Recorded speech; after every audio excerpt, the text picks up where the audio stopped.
Good morning, everyone. Thank you very much for joining us today. I'm Shreya and I work with the Ananta Aspen Center. Ananta Aspen Center has a long and close engagement with Japan. We regularly organize public sessions and closed-door roundtables in addition to the prestigious India-Japan Track 2 Strategic Dialogue and the US-India-Japan Trilateral Track 2 Dialogue. We also convene visits of parliamentary delegations to Japan to develop a greater understanding and cooperation between the policymakers in both countries. More recently, we were extremely honored to convene the inaugural India-Japan Forum in participation with the Ministry of External Affairs, Government of India. It was a privilege to have foreign ministers of both countries, Dr. S. Jaishankar and Mr. Tomitsu Motegi, address the forum. This series on India-Japan partnership perspectives is held with the support of the Nippon Foundation to explore the many contours of the essential partnership between our two vibrant democracies. I am truly delighted to welcome Dr. Satoru Nishikawa, Professor, Disaster Mitigation Research Center, Nagoya University, Japan. Thank you, Dr. Nishikawa, for being with us here to address a very special session on disaster management and building a resilient infrastructure. And we are always very glad to have Mr. Govind Ethiraj. He is the founder of Boom in India Spent and an Ananta Aspen Kamal Nayan Bajaj Fellow to chair the session. Mr. Ethiraj, as always, it is such a pleasure to have you. We look forward to a very interesting and insightful conversation. Over to you, Mr. Ethiraj. Thank you, Shreya.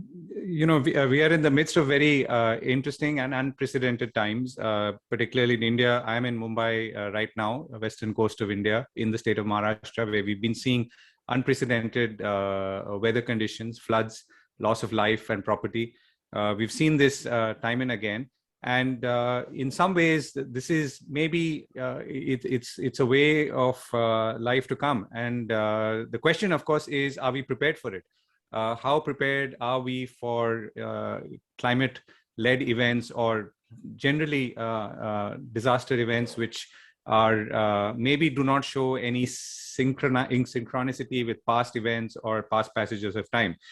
And significantly, do we look back at history? Do we learn from history? How are we able to connect history and scientific approach to formulate our policy as we go ahead to manage disaster and build, more importantly, resilient infrastructure? And if so, what is the kind of effort that we're putting into building that resilient infrastructure, not just in terms of money and resources, but also in terms of the time and effort that public policy planners, town planners in cities like where I am right now spend. So these are some of the questions, and it is my honor and pleasure to welcome Dr. Satoru Nishikawa, who's a professor at the Disaster Mitigation Research Center at Nagoya University in Japan. Dr. Nishikawa has held several senior positions in the Japanese government, United Nations, Tokyo Metropolitan Government in the past. He is also worked on, he has looked at many disasters that have happened, including all over the region, and worked on ground to understand what could have been done, if so, and better. He is also worked after the Indian Ocean tsunami in 2004 and coordinated the Japanese government technical assistance to affected countries, and also the on-site coordinator for the Niigata Chuetsu earthquake in 2004. And there are many more important roles that he plays, including that of being an advisor at the Japan Bosai Platform, a very interesting and important collaboration between private sector and government to provide the answers to exactly the questions that we will pose and have been posing in the context of disaster response and management. On that note, it's over to you, Dr. Nishikawa, for your opening remarks, post which I invite everyone who is here to send in your questions, and we'll try and generate a lively conversation. Thank you very much once again to you, Dr. Nishikawa. My thank you to Ananta Aspen for inviting me. Okay, thank you very much for the nice introduction. So let me share my slide. And I hope you can see it. Okay, let me start. Okay, today I would like to make an introductory remarks on investing in disaster risk reduction for resilient infrastructure, hints from the Japanese experience. Okay. Mother Nature is not gentle in Japan. We have earthquakes, tsunamis, volcanic eruptions. From July to October, we have the typhoons. From May to July, we have the heavy monsoon rains. So we have subsequent floods, landslides, and in winter, we even have snow avalanches. And we do have a lot of earthquakes. About 18.5% of all the strong earthquake on the earth happens in the Japanese archipelago. So Japan has a long tradition of coping with natural disasters. The oldest record of an earthquake in Japan dates back to year 416 when the Yamato Kochi earthquake hit. It's written on the oldest history book of Japan. The oldest record of an earthquake tsunami dates back to year 684, the Hakuho Nankai Tonankai earthquake and tsunami. So in Japan, we have something like a culture of disasters. It's said that the most dreadful things historically in Japan for children are earthquakes, lightning and thunder, fire, and father. Father is no more dreadful, but this represents how the Japanese have feared and have always been conscious of disasters. So if we look back into Japanese history, for example, in the 7th to the 8th century, the most respected Buddhist priest was the best civil engineer. Gyoki, the high priest, and his fellow monks built dams for flood control and irrigation. The oldest wooden high-rise building in Japan is the pagoda of the Horyuji Temple, which was built in 680 AD. And it has withstood numerous earthquakes and typhoons over the centuries. It has a combination of semi-flexible timberwork joints and the central wooden pillar, which disperses and absorbs the earthquake shocks and the strong winds. In the 16th century, it was said that the Lord who controls the river is the ruler of the land. There was a famous warlord called Takeda Shingen, and he invented an innovative civil engineering flood control technique, which is called the Shingenzumi, or in English, it's grouped echelon embankments. And at that time, the civil engineers in Japan did not have strong techniques to control the river floods. So they intentionally cut the river dikes so that in case of an enormous flooding, it gently overspills into the suburb of the riverbed. Those renowned Japanese priests and lords, why were they dedicated to disaster reduction? By introducing the latest flood control and irrigation technology, it means fewer floods and droughts. So it means greater rice produce. So it leads to stability of the livelihoods of the locals and gets the trust and fellowship by the locals. And in the end, they are able to expand their areas of influence. They knew that about this positive cycle. This is a traditional ukiyo-e drawing, which was drawn right after the 1855 October Ansei Edo earthquake. Edo is the old name of Tokyo. At that time, the Japanese believed that a monster catfish underground gets excited, and that causes the earthquake. So it shows that the citizens of Edo are trying to beat the legendary catfish monster. And it shows how the Japanese laymen wanted to eliminate earthquakes. Modern Japan is still full of tragedies and lessons learned. In 1896, the Meiji Sanriku tsunami killed more than 22,000 people. In 1923, the great Kanto earthquake destroyed Tokyo and killed 105,000 people.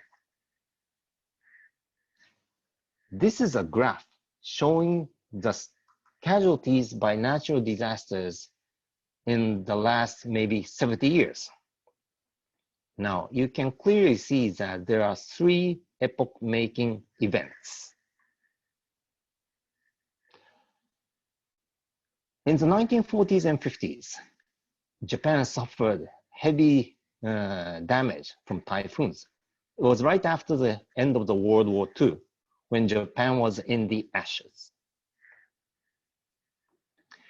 In 1947, Kathleen typhoon inundated Tokyo, and the riverbanks of the Tone River, which is a major river near Tokyo, in the upstream, in the midstream, the levees broke, and the floodwaters flew down to Tokyo, and the eastern half of Tokyo was totally inundated.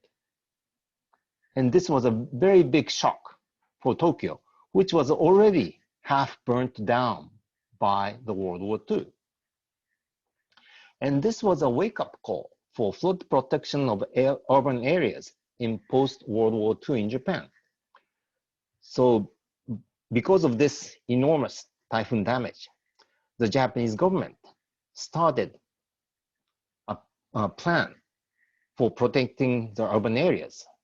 And they planned for investment for multi-purpose dams and anti-flood ponds. And they were constructed in about 10 years.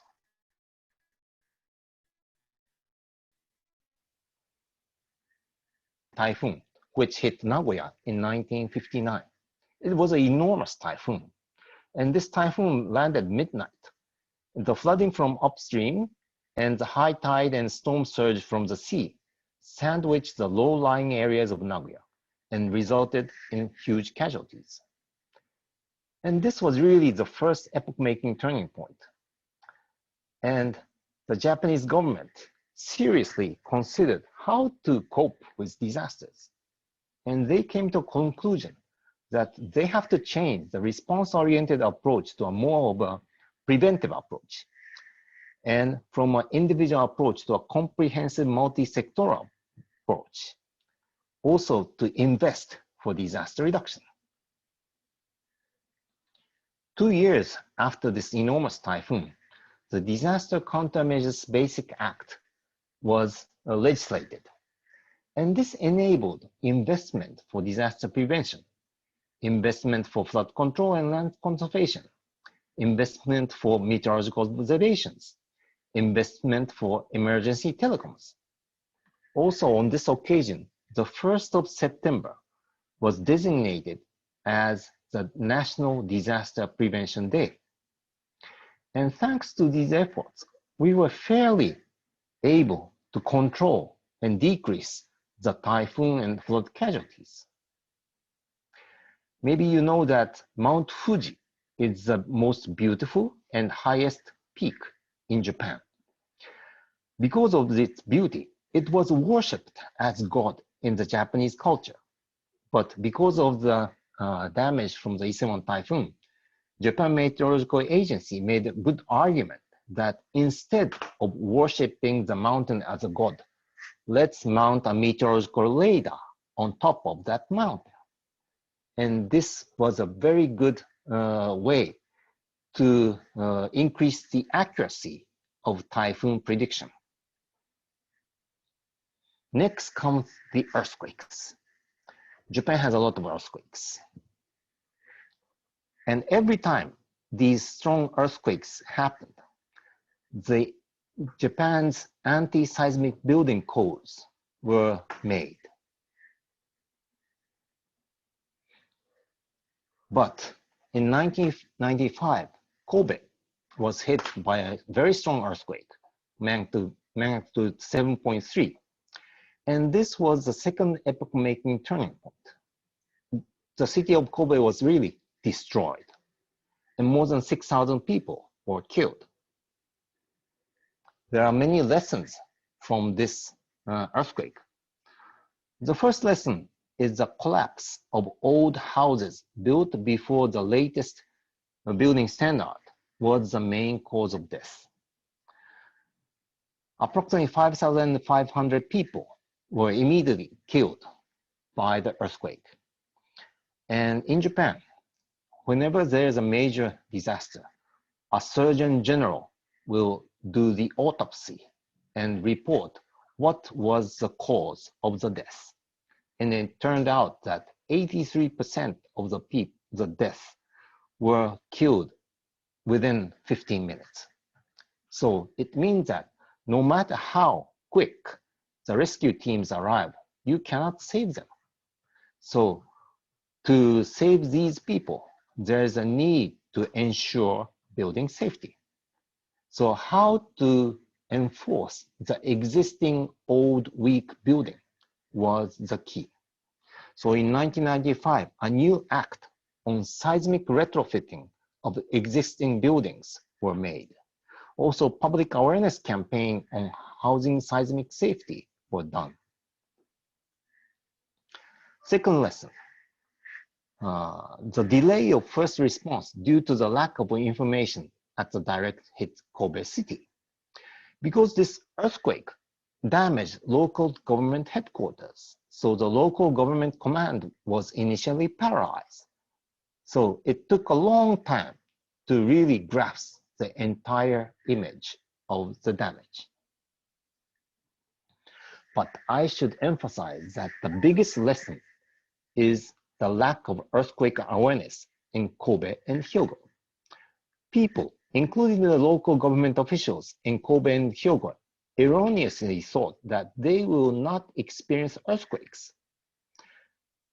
If you are in Tokyo, in 10 years, you will feel 257 earthquakes. So in average, twice a month, you feel an earthquake. If you are in Miyagi in Japan, you had 42 earthquakes in 10 years. That means in average, every 3 months, you feel an earthquake. But in Hyogo, in 10 years, they had only 7. So normally, they do not feel earthquakes. So they erroneously thought that they will not have earthquakes in the future. But the scientists knew that there are 2 major active faults in Hyogo. It was known to only a limited number of scientists. The general public nor the local government officials were not aware of this fact. Now let's turn to the 2011 Great East Japan earthquake and tsunami. Prior to that earthquake and tsunami, because of the lessons of the Hyogo or the Kobe earthquake, the Japanese government has asked the scientists to identify all the possible major earthquakes that may happen in the near future. And the Miyagi-ken Oki earthquake was identified as 99% possibility within 30 years. So that was a big shock. And the scientists told us that kind of an earthquake would be of a magnitude 8 class. But what came in 2011 was a magnitude 9 earthquake and tsunami. The Tohoku area was prepared for an earthquake of magnitude 7.6 to magnitude 8.2. But what came was a magnitude 9 earthquake and tsunami. The energy of a magnitude 9 earthquake is 32 times stronger than magnitude 8 earthquakes. So it led to enormous destruction by the tsunami. There are many lessons. We have to think what went wrong with the pre-disaster countermeasures. Also, we have to identify what went right with the pre-disaster countermeasures. It's no use crying over spilt milk, but we must make best of the lesson learned. In the Sendai framework, which was adopted at the UN conference in 2015, it said that we have to invest in disaster risk reduction for resilience. The challenge is how to make effective investment beforehand. In 1995, the center of Kobe was nearly destroyed. The buildings collapsed. But in 2011, no collapse of building in Sendai. Business as usual inside. The Sendai city carefully examined the lessons learned of Kobe in 1995. In 1995, the Kobe City Hall collapsed and crushed. But in 2011, right after the earthquake, the Sendai City Hall was temporarily evacuated for safety check, and safety was confirmed in 1 hour, and they resumed the functions. Behind this work is the Act on Promotion of Seismic Retrofit of Buildings. It was formulated right after the 1995 Kobe earthquake. And after the experience of the 2004 Niigata Chuetsu earthquake, it was revised. And right after the Great East Japan earthquake, it was revised secondly. The Sendai City Hall was seismic retrofitted before the 2011 earthquake. And thanks to these seismic retrofitting, the City Hall served as a temporary shelter for stranded commuters and visitors. Most of the Sendai City schools were checked for seismic safety, and if they were found to be weak, they had gone seismic retrofitting works. So when the earthquake came, all of the Sendai City schools were safe. No structural damage to Sendai schools. Not a single child was killed inside the Sendai school. The Sendai City worked on seismic retrofitting of fire stations because they witnessed the tragedy of the Kobe fire stations, which was crooked because of the earthquake, and the fire engines could not work in 1995.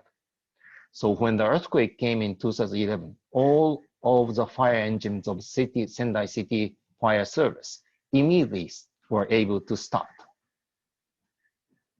Now, how can we take action before? That's always a big challenge. We have to take preventive action based on past experiences. We have to understand the history of disasters. The disaster records and statistics must be archived. Lessons learned must be archived and disseminated. Also, we have science now. We have to take preventive action based on appreciation of risk. We have to understand the scientific mechanism of hazards. We have to do the risk assessment with consideration of societal conditions. We have to do the risk assessment must be disseminated, understood, and be acted on. And the culture of prevention must prevail to encourage action for safety and resilience. With the combination of the past experiences, appreciation of risk, we will be able to imagine future disaster and tragedy.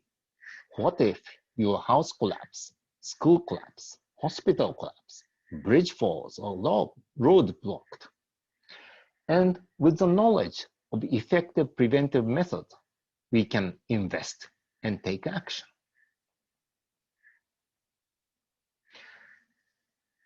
In many places in Japan, we have these monuments of disasters. The challenge is, how can you convince the community leaders about disaster risk in their localities?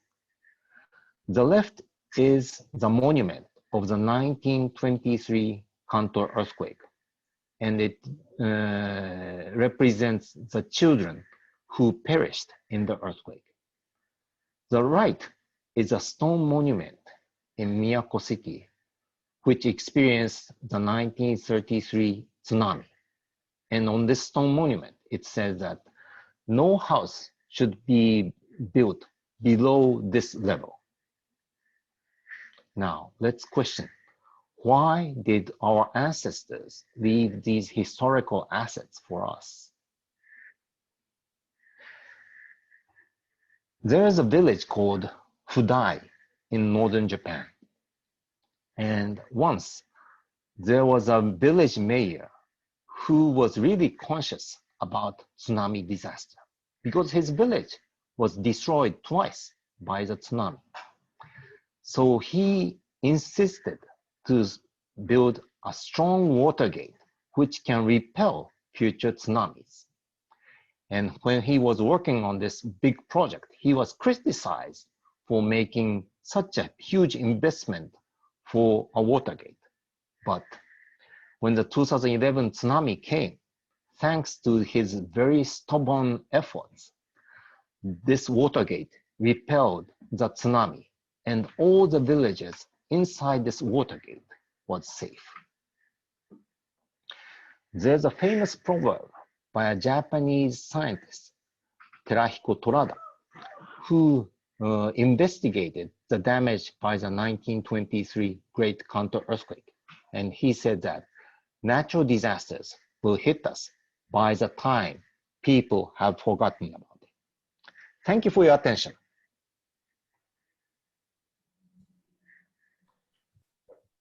Thank you very much, Dr. Nishikawa. I think that was a very somber note to end on, that we tend to forget very quickly, and it's human nature to forget, and therefore not put into place the right responses which we need to prevent. So let me set the ball rolling with a few questions. Japan is faced, from what I could see, typhoons and earthquakes, which are obviously different kinds of natural disasters. Now, is the methodology of response similar to both, or have there been learnings from typhoon response which have been applied in earthquake response, though these are completely different in nature? And how has the combined sort of culture of response been shaped, either individually between these disasters or kinds of disasters, or collectively? Okay. Now, well, regarding typhoons or heavy rains, we have the meteorological forecast. So we can be prepared for the upcoming heavy rainfall or landslides, but earthquakes, it's very difficult. It's almost impossible to predict an earthquake. So the response system is common, but because of the earthquake in 1995 in Kobe, they were struck without any prior notice.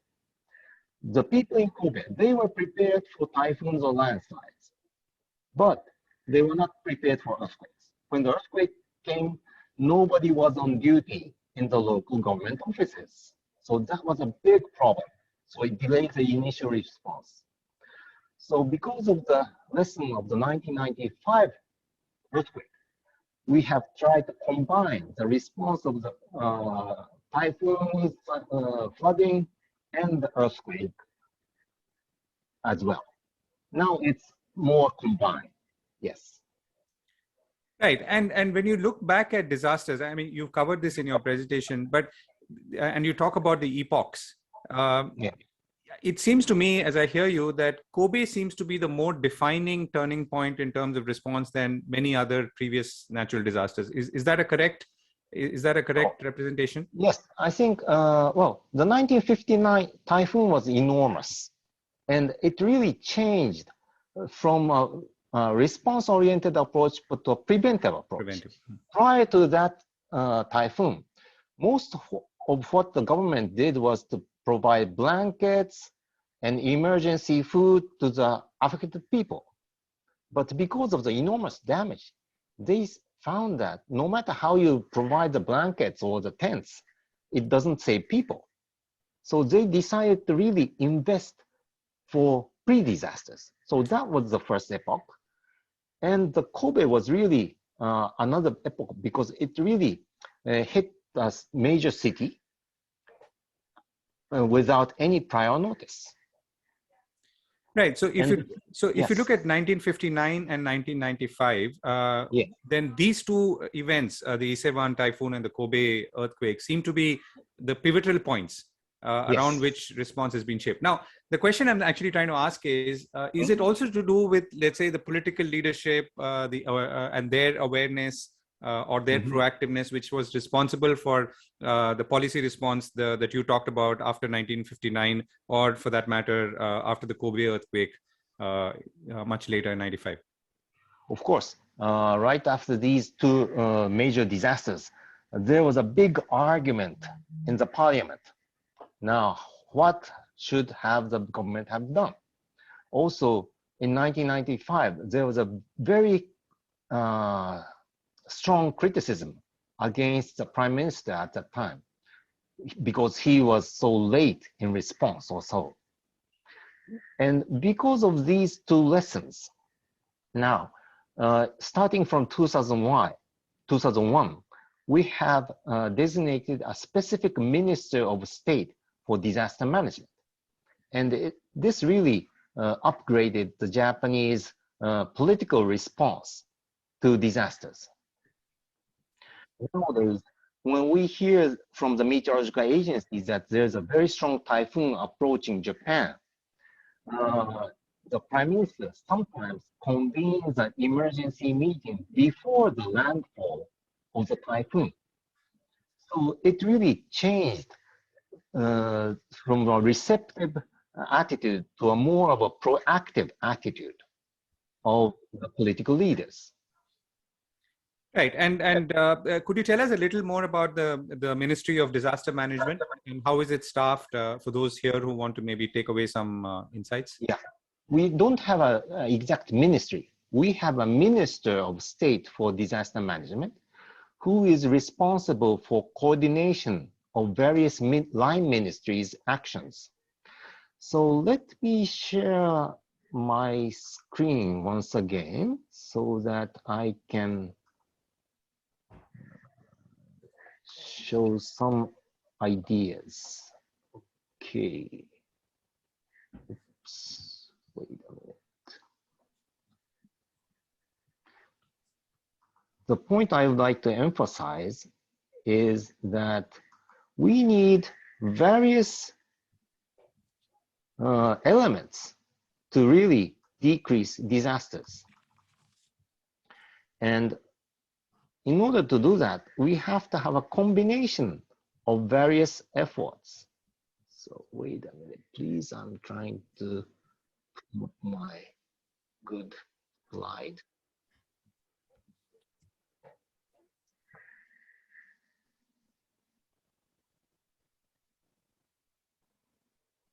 Okay.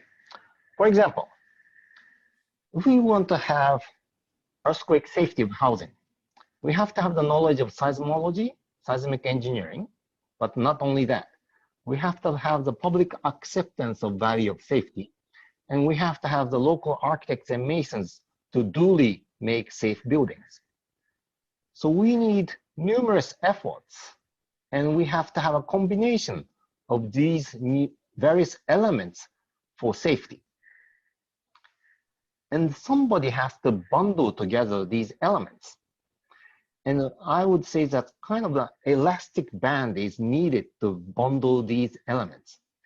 And the Minister of State for Disaster Management has the role of this elastic band. And he has a small staff, about 100 staff in his office, who would liaise with other line ministries and agencies and would formulate the basic policies. So that's the setting. And we have something called the Central Disaster Management Council, which is chaired by the Prime Minister. And the Minister of State for Disaster Management is actually the secretariat of this Central Disaster Management Council, which is chaired by the Prime Minister. So he has the authority, delegation of authority from the Prime Minister, and he works as the liaison among the various line ministries who do the actual work for example, flood control or fire safety control or rescue, etc., etc. Okay, I hope this is okay.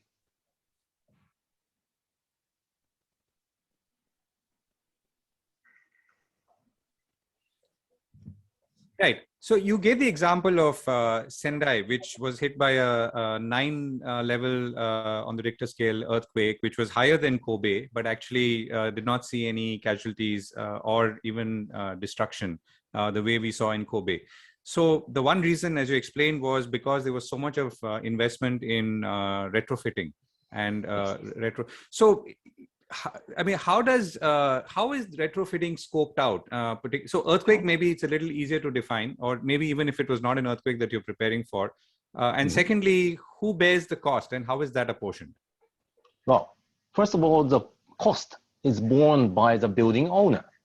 So if it is a private house, the household have to pay for it.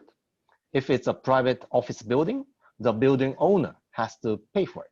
But there are subsidies for it. For example, in most of the Japanese cities, there are subsidy systems for maybe 100% of the cost for the seismic analysis of old buildings.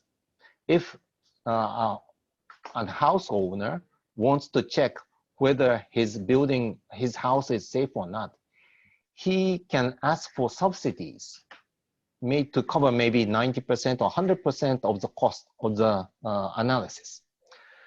For the retrofitting works, it costs a fortune sometimes, but maybe 1/3 or half of the cost might be covered by the subsidy from the local governments.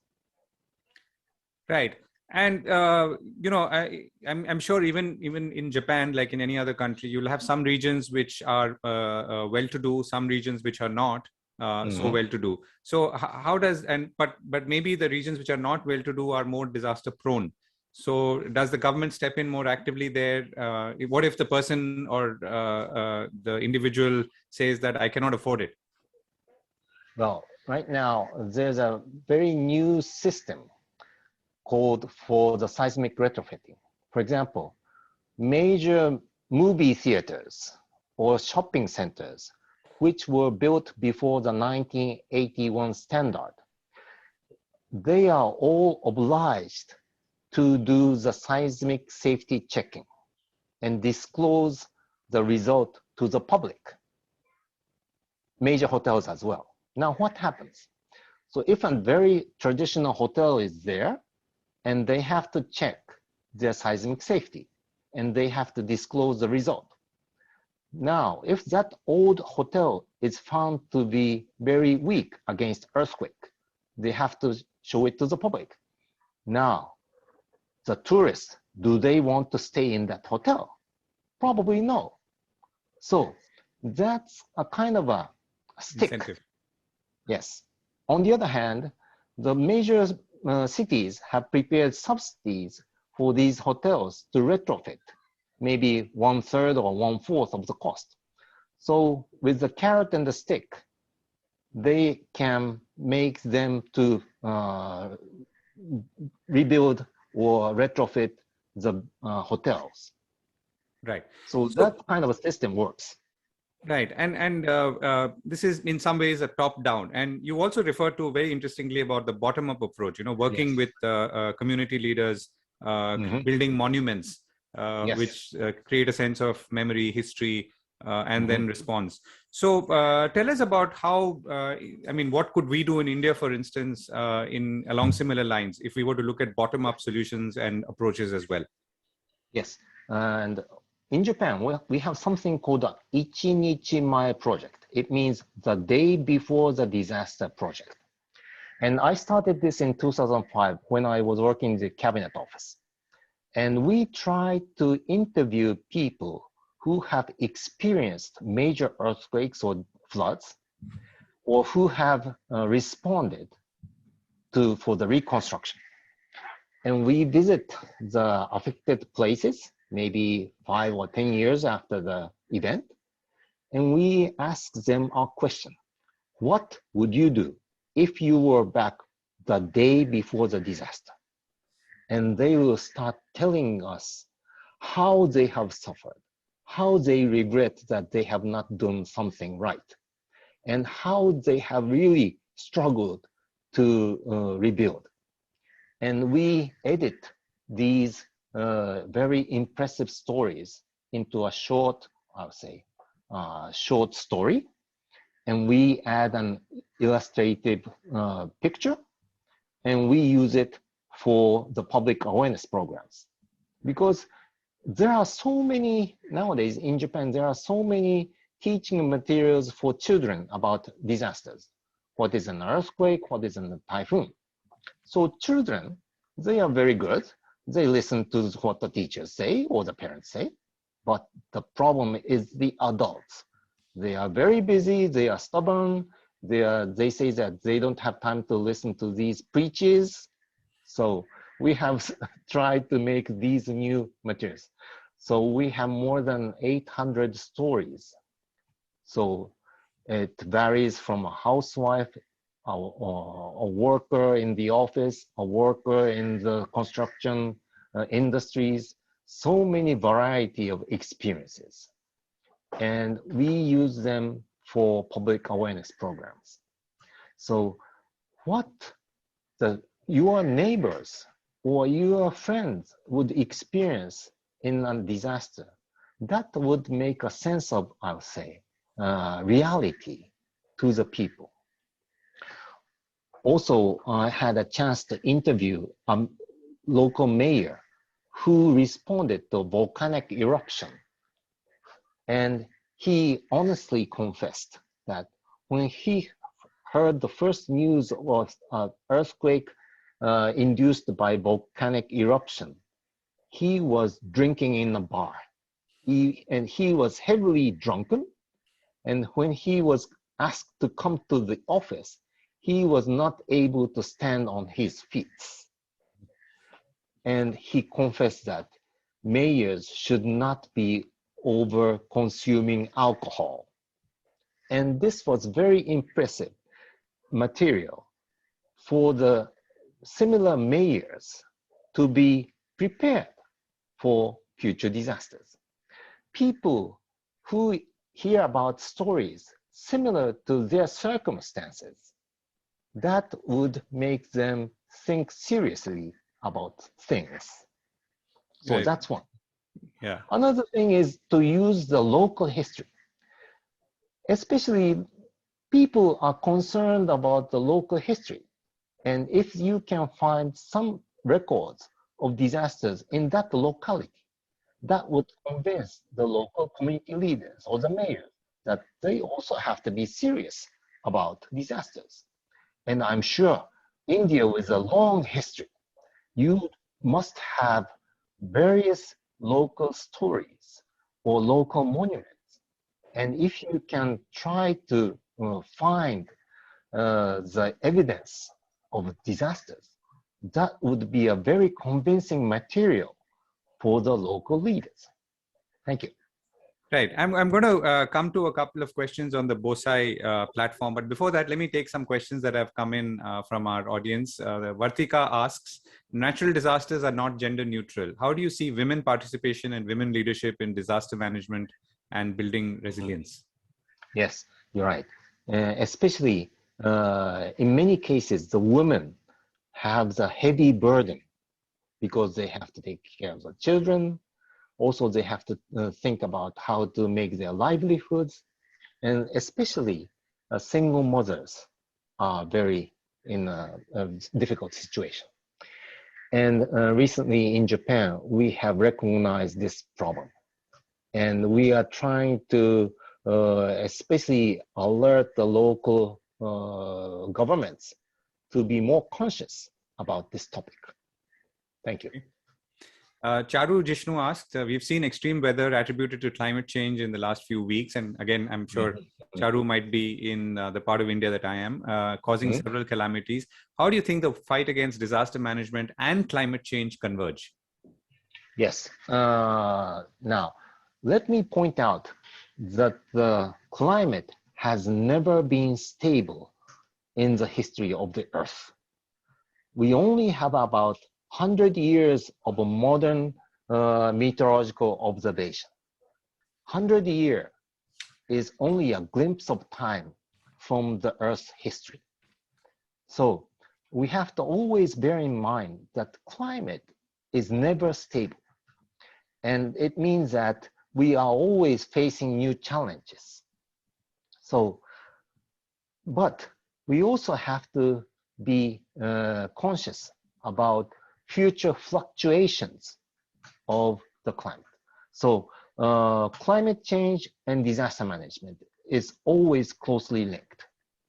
Because, for example, I'm sure in India, also as in Japan, every year we hear from the meteorological agency, this is a record-breaking rainfall. This is a record-breaking wind. So the record we have is only 100 years. Thank you. Okay. Let me ask you about the Bosai platform. So tell us about how this initiative to bring in the private sector and particularly large conglomerates in Japan came about. How does it work, particularly on an operational basis? And how does the private sector contribute to disaster management as a whole? Okay, let me share another screen now.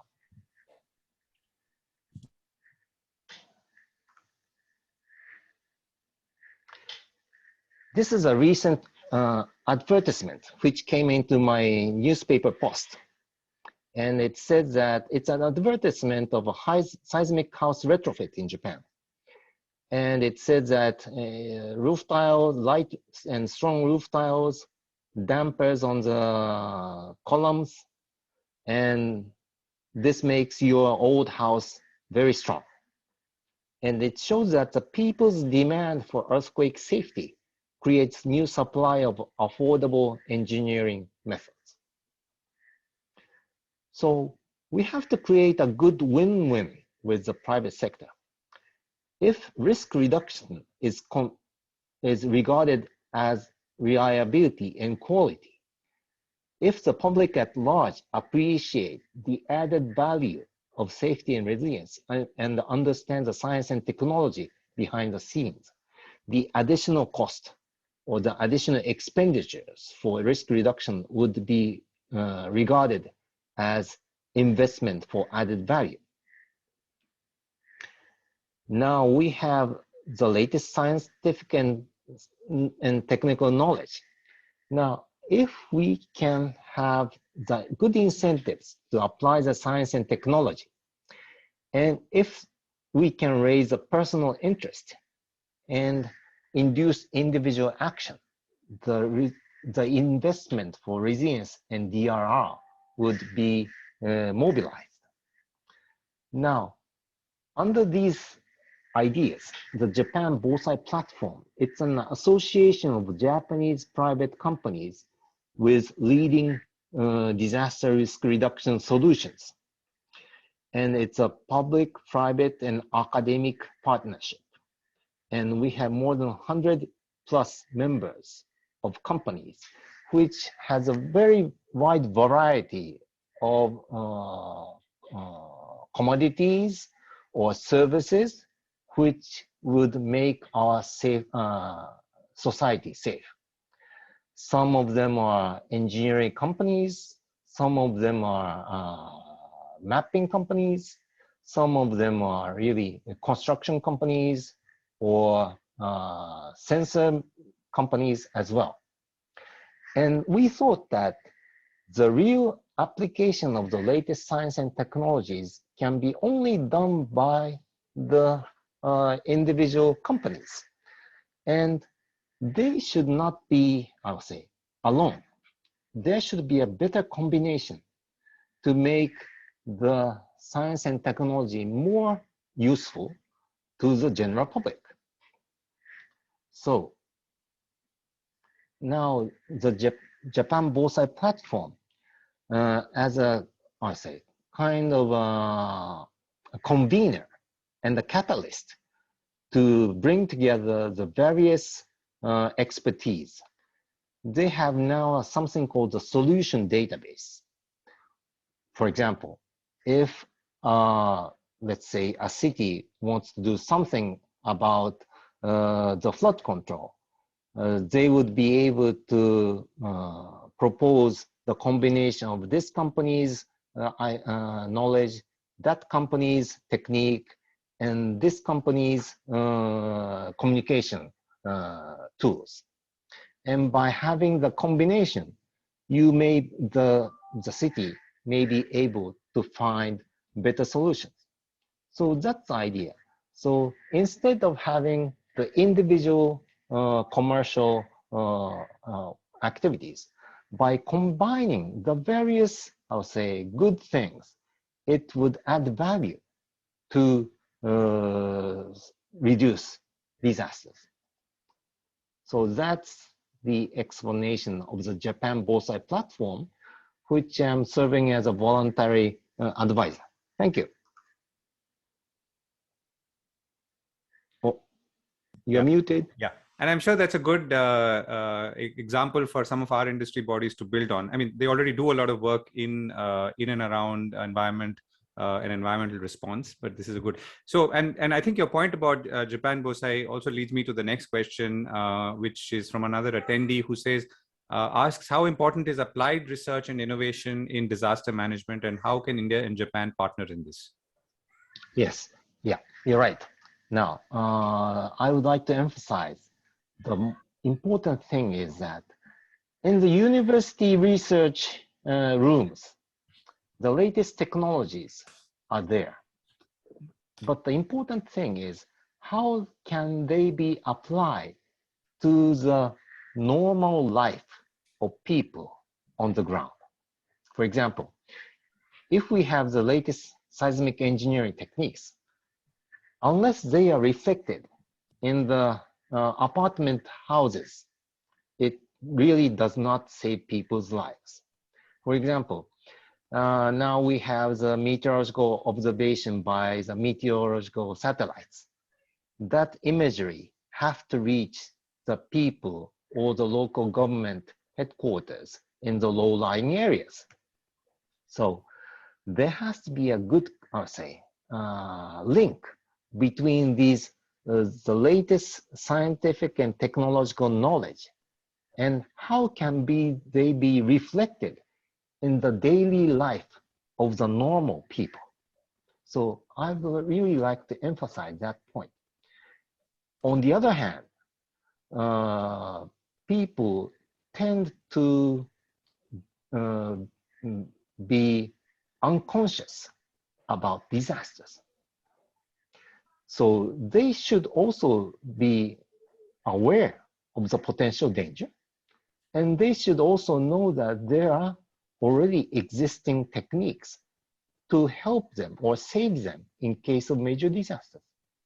So there has to be a two-way communication between the latest technology or the companies who have the solutions and the people or the consumer who really benefits from these knowledge and expertise. Thank you.